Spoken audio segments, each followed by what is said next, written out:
and welcome to another vlog from the Tramic Obstacle. Today's vlog is about the Avanti West Coast Pendolino, which I'm catching from here in London Euston all the way up back up to Stockport. Hope you can join me. Tonight's Pendolino, crew all change.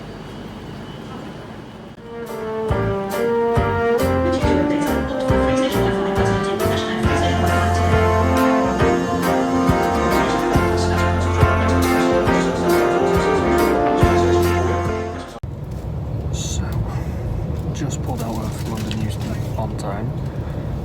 Today's trip takes us through Milton Keynes, Stoke-on-Trent, Macclesfield, and then finishing off in Stockport. Sadly, it's not the Pride Pendolino that we saw this morning. Oh well, we might be able to catch it on our way up.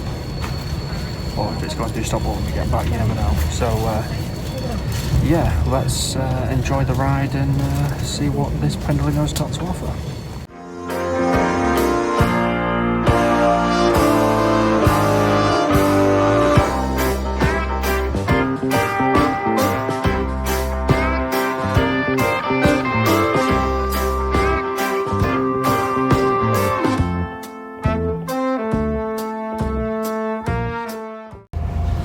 So, as we fund around to northwest London and head up towards Milton Keynes, Wembley just whooshing past on the left hand side. So far so good. It's a bit more cramped than the Transparent Express this morning and the LNR Zoomer. I'm going to show you the amenities that I've got in just a standard seat, no table on this one, my mistake, and once I show you the seat you'll see what I mean. So there's a standard seat right there, there's my rucksack, there's my table,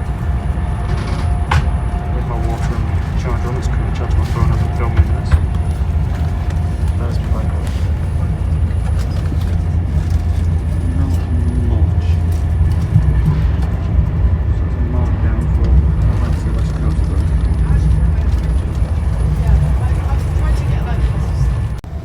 So, these trains were initially run by Richard Branson's Virgin Trains group.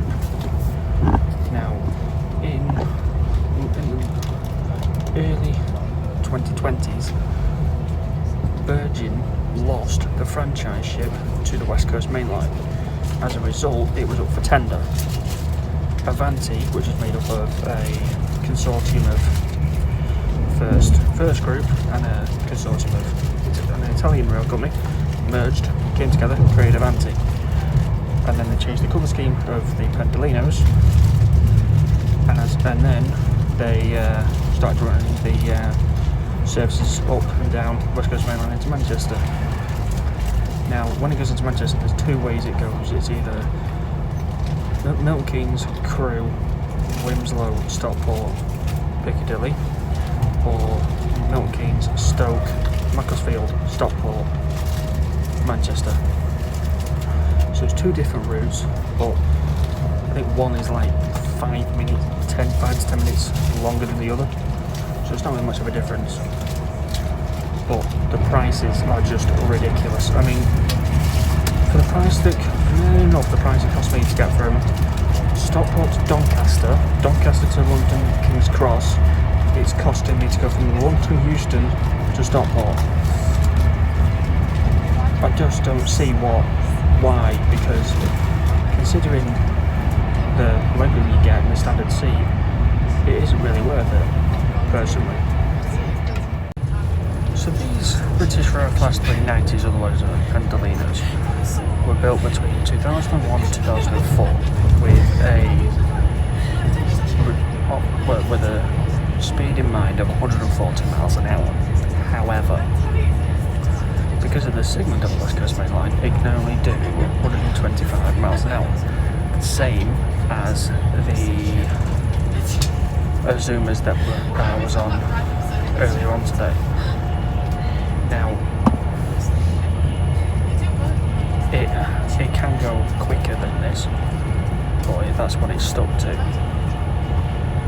and it's powered by the electronic cables that go run above the track, and it's got a pantograph which basically sticks to them, and it moves around at the top and keeps it going as fast as it possibly can.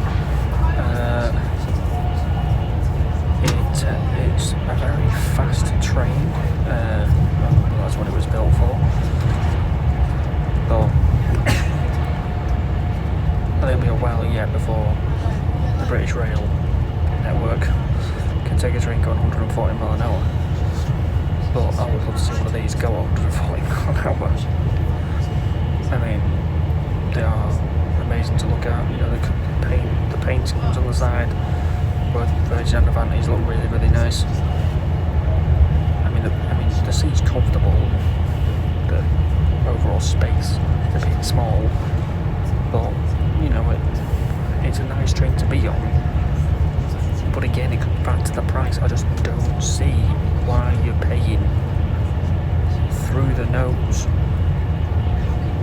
for this train service when you can go from the supposed long way around, cheaper.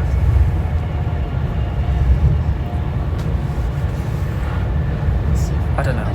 I'm just not really sold on it, I've got to be honest. But it gets me home, so can't really complain on that score, really, can I?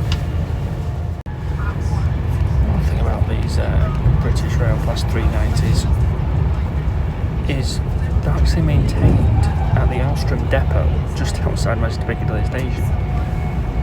So every time you get the train into Manchester Piccadilly, you also go past the depot where these are actually maintained. Occasionally you see the Pride one that we saw this morning in there, but I get to see it in there, but I saw it go to the Stockport station, so you know, it was a nice spot first thing in the morning. So yeah. Now, this train has got a bit of a party piece because it's designed to tilt. So when it goes around a corner, the train slightly tilts to the same way the train's going, which helps at cornering, so it doesn't have to slow down. It can just take the corner at its normal cruising speed. And inside the cabin, you feel a slight movement, but you don't feel the overall movement, the tilt, which makes for a more comfortable ride. So I think if you felt the train doing that every 5 minutes, then you probably get motion sickness. But yeah, we're just thundering up towards Milton Keynes. In fact, we've just gone around the corner. And it's just blitzed through a station. But yeah, I mean, it went around the corner really quick. It's like it's going to do like a centre or something. The train's done that and then done that. Really quite special to behold, going tilting left and right. So it was, yeah. Just seeing like you see the top of trees and you see like the bottom of trees. When you're not expecting it, it is quite special to behold.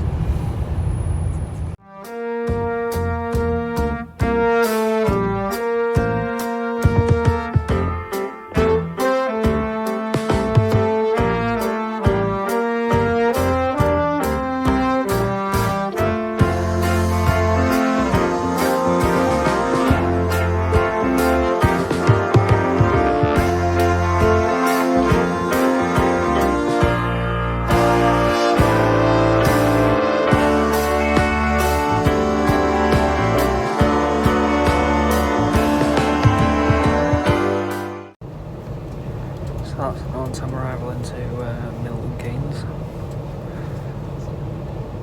and now it's gonna just get some passengers and then not stop between here and Stoke.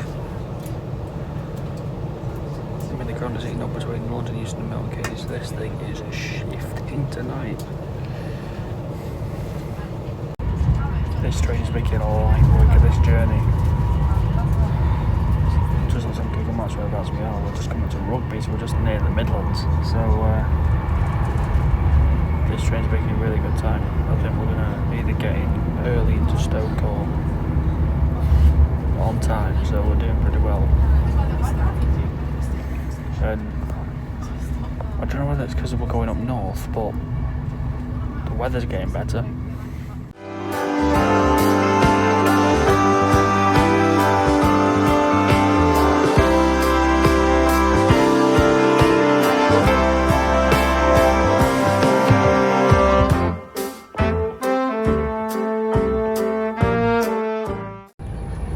So we just breezed through Rugby Station and heading up now towards the Midlands, and then we're gonna just go up to Stoke and then just gonna follow the line that goes from Stoke up through Congleton into Macclesfield, and then it's gonna swing right just as it comes into Cheadle, and then it goes up into Stockport where we will alight.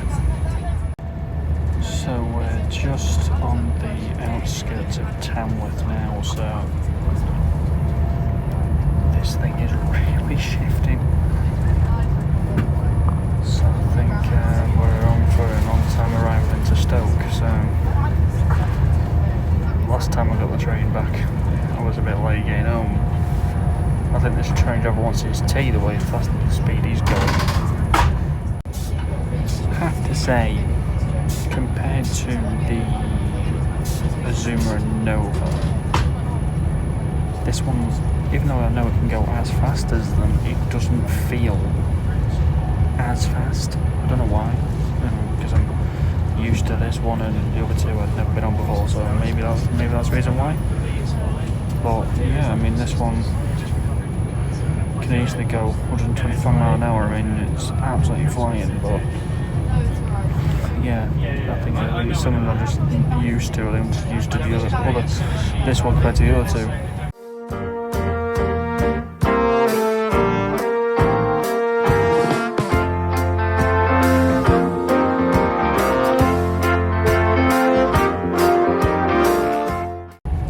One thing I'll say about this train is it's really quiet. I mean, even though it is going like probably 100 to 125 miles an hour, you can't hear out the windows, you don't really hear anything, you don't hear the like normal train sounds.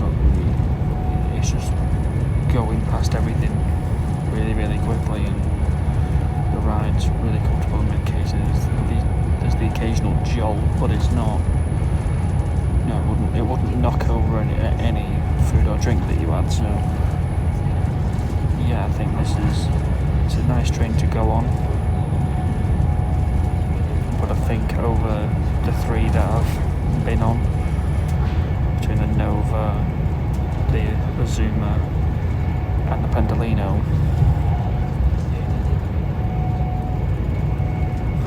I think the Nova and Azuma both have this beat. But out of the other two, kind of split which way I really want to go with that. Really, I'm not 100% sure which way I want to go with it, but that's my honest opinion. I think personally it's Azuma, then Nova, and then this. So we're still making good time. We're still going to be on time into Stoke, so hopefully I'll be home in time for some tea.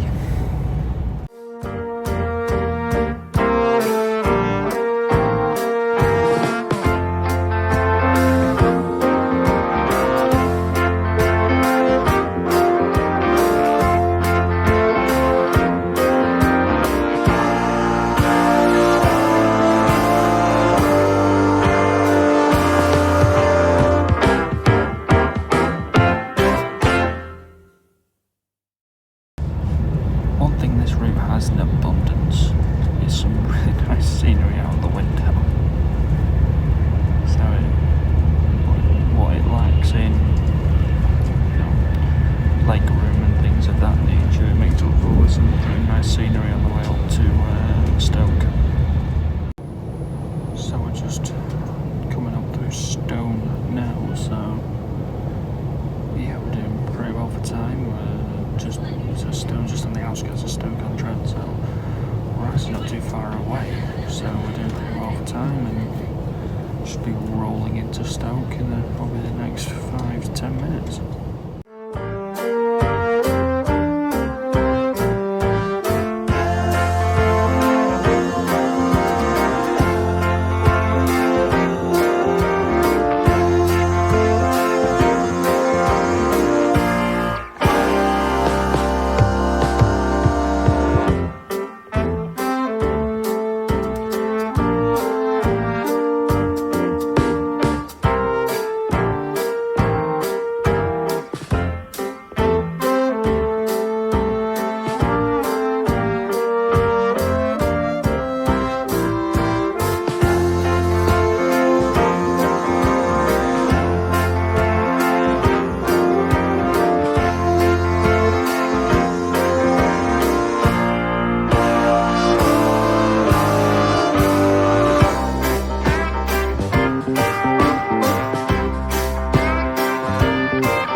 Stoke-on-Trent, and the typical northern rain has started. We slowed down a bit and we went over some points where the line splits off, and that's actually put us a minute behind schedule, so I actually thought we were on time, but it turns out that little slowdown up towards Stoke cost us a minute, so see if this train can make it up between here and Macclesfield. It should do.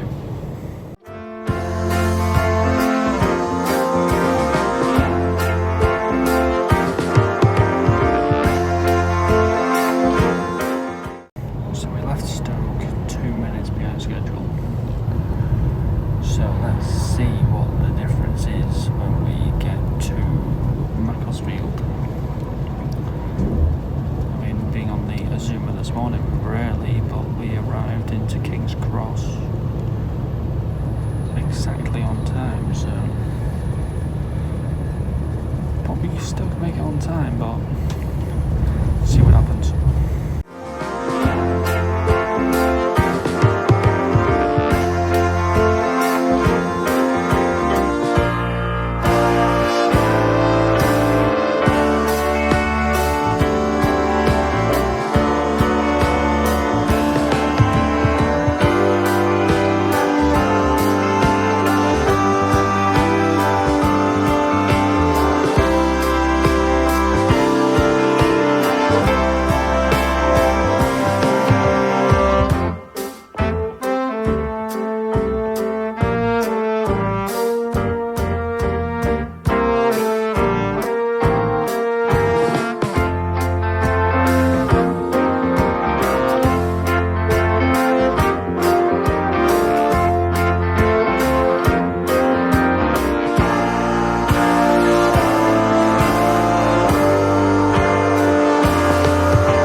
So, just pulled out of Macclesfield, looked at the dot matrix as we just slowly went past.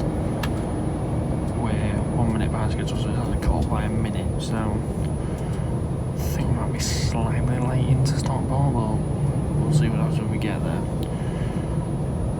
Well, there should be just a quick blast now between Macclesfield and Stockport. It's pretty much a straight run until it gets to Cheadle, and there's a slight bend as it lines up with the rails all the way up to Manchester. Something more dip as we'll get off train at Stockport. If we can make it in time, watch it go across the viaduct.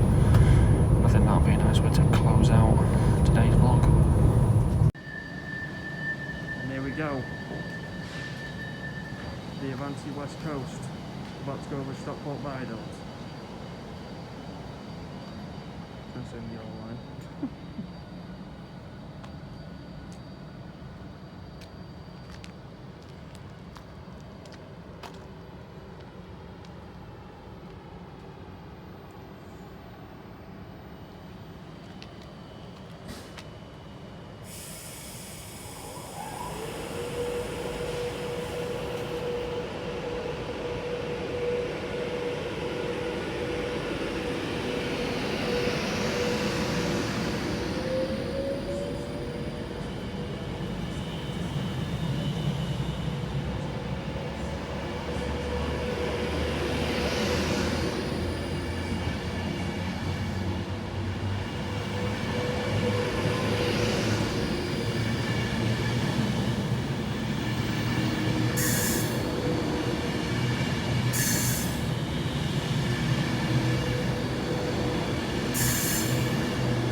the end of today's vlog. I do hope you enjoyed it. If you did, please like, share, comment, subscribe and hit the notification bell to never miss a video, and I'll see you all in the next one.